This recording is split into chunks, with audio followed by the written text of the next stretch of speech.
Today we are going to be talking about the human nervous system. We're starting our unit over how the nervous system works in the human body for anatomy and physiology.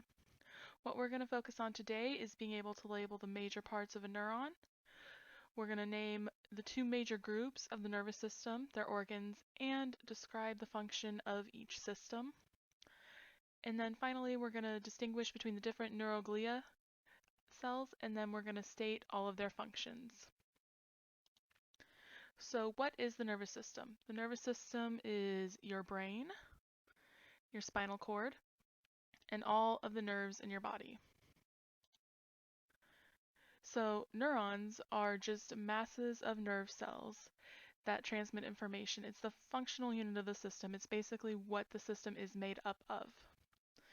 So there are three main parts. You have the cell body, which is this larger portion which contains the nucleus, as well as other cell organelles. You have the dendrites, which look like little hairs coming off of the cell body. And then finally, you have this long tail-like structure known as the axon. This axon is where the signal is typically sent along, jumping between each of these little bumps. So your two main divisions of the nervous system are the CNS or central nervous system, which is your brain and the spinal cord highlighted here in yellow, and your peripheral nervous system or your PNS, which is all the other nerves throughout your body. You can see those highlighted here in red. There are about 31 pairs of spinal nerves, so 31 pairs that come out from the spine, and then 12 pairs that start in the cranial nerve area and come out from the brain area.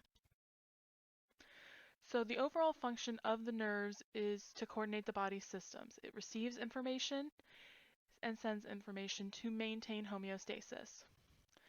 So there's three main types. You have your sensory, which gathers the information. So in this image up here, they are looking at a glass of water. The body's thirsty, so it sees water. That's your sensory input. Then the brain basically determines what needs to be done, and that's the integrative part. So it determines what needs to be done, sends a signal to the motor neurons, which we talked about last unit with the muscles, and it responds to the signal, in this case picking up and taking a drink of the water. So you sense something, you interpret it, and you react to it. The motor functions are broken down into a couple of different parts. You have the somatic nervous system, which is going to be the voluntary part that kind of controls your skeletal muscles and those sort of things. And then you have your autonomic nervous system. This controls your smooth muscle, like that found in your veins and in your stomach. It also controls glands, which release hormones. And these are involuntary. You cannot control these. So if we look over here, you see you have a sympathetic nervous system and a parasympathetic. So the autonomic is broken down into those two parts, the parasympathetic and the sympathetic. So the parasympathetic is more of rest, digest. This is just kind of your normal day-to-day life. And then your sympathetic is when you are put into what is known as fight or flight mode. So you have just typical things going on, a slower heartbeat, your stomach's digesting stuff, your bladder contracts and holds in urine. Then when we come over here and look at the sympathetic, this is when, say, you're scared or something like that happens. Your pupils dilate. You get dry mouth by your salivary glands not functioning as they normally would. Your heart rate speeds up. Your lungs dilate, allowing you to take in more oxygen. Your stomach stops digestion. So this is why sometimes people get sick. Your liver will stimulate glucose release, which will give you a short burst of energy. The kidneys stimulate the release of epinephrine and norepinephrine, which are a couple of different hormones. The intestines inhibit peristalsis and secretion, so once again they kind of shut down the digestion. And the bladder relaxes, which is why when some people get scared, they urinate on themselves. When these two get activated at the same time, it can be an autonomic conflict, which can cause severe issues up to and including death. So a quick way to remember them, your sympathetic is going to be your fight or flight. It relates to stress, sympathetic, stress. And then your parasympathetic response, which is going to be rest and digest. It's more when your body's at peace. So para, peace. The parts continued. You have your chromatophilic substance, which is the rough ER. Once again, rough ER in a normal cell will help to make proteins, but neurons don't need as many proteins as some of the other bodies. So it's kind of been refunctioned to be more of a transport system. You have these light yellow colored chunks here, which are called myelin. And think of it like the insulation in your house. It covers the axon. And then these little gaps in between are called the nodes of Ranvier. So when a signal is sent along this axon, it doesn't travel all the way through. That would take a very long time. So instead, what it does is it jumps from node to node, decreasing the amount of time necessary for the signal to get from point A, which is up here, to point B, which is down here. And then finally, you have neurofibrils, which are fibers within the axon. So there are just little fibers that run along here that help the cell as well. So in addition to your neurons, neurons aren't the only cell type. You have neuroglial cells, and they basically provide the support for the neurons. We're going to talk about them all individually, but some of the main ones are the astrocytes here in red, the oligodendrite, which is here in blue, and the microglial cells, which you can see here in this green color. So we're going to start with the microglial cells. They work to help protect the cell, the neuron.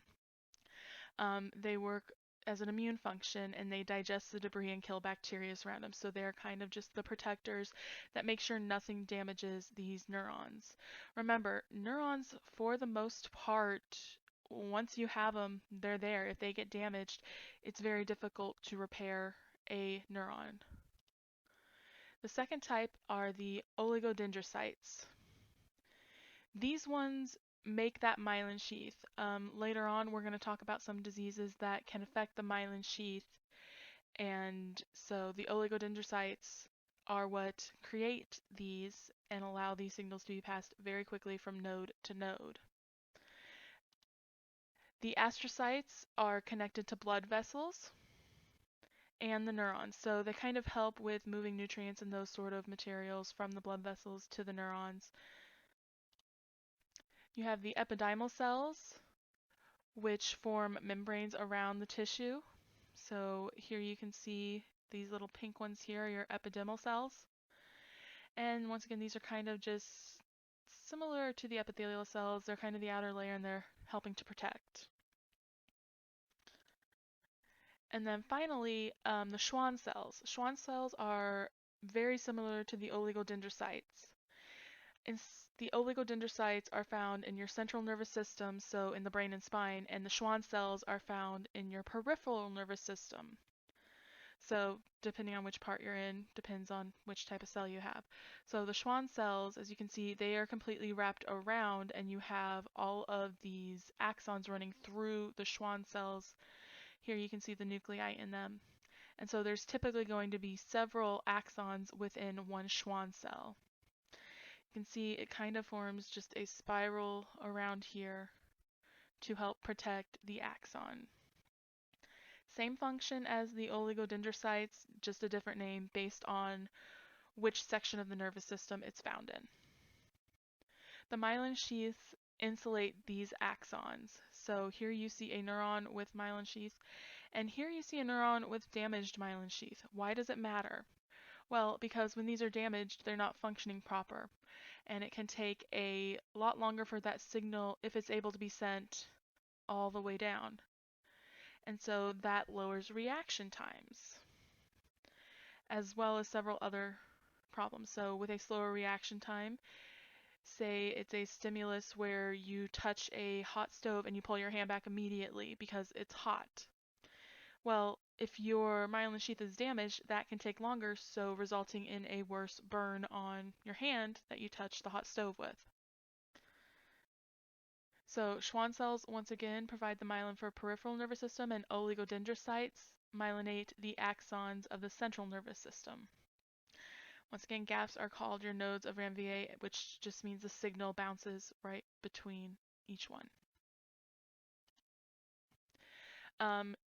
Certain areas of neurons are myelinated, which is going to be the white matter in the brain. So that's this kind of lighter color here, and in the actual brain over here, you can see it's this white color, hence the name white matter. These ones are myelinated. That means they have that myelin sheath around them to help send the signal. Then on the outer edge here, you have the unmyelinated or gray matter of the brain. So here you can see it is this slightly darker color, and here very much you can see the gray color. So that's the difference between the white matter and gray matter in the brain.